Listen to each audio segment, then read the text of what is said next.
النهارده هكلمكم عن حاجه عجبتني قوي في الريف الاوروبي. هم مسمينها هنا السمر هاوس، او انا مسميها بيت الجنينه او بيت الحديقه. مش عارف بقى هنسميها ايه. فتعالوا بقى اوريها لكم معايا كده وانتوا شوفوها وافهموا بقى شوفوا رايكم. Check the mic and make sure it sound right, boys.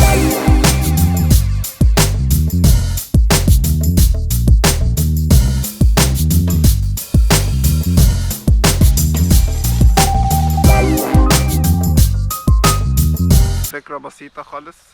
ادي بيت صغنن غير مسموح بالمعيشة فيه يعني.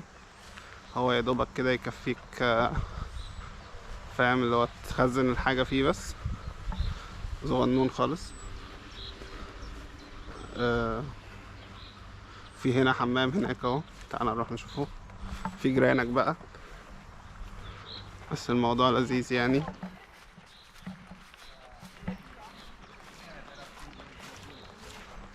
ده الحمام.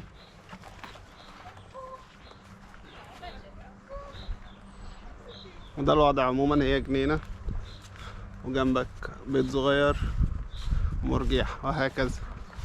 كلهم عاملين كده يعني.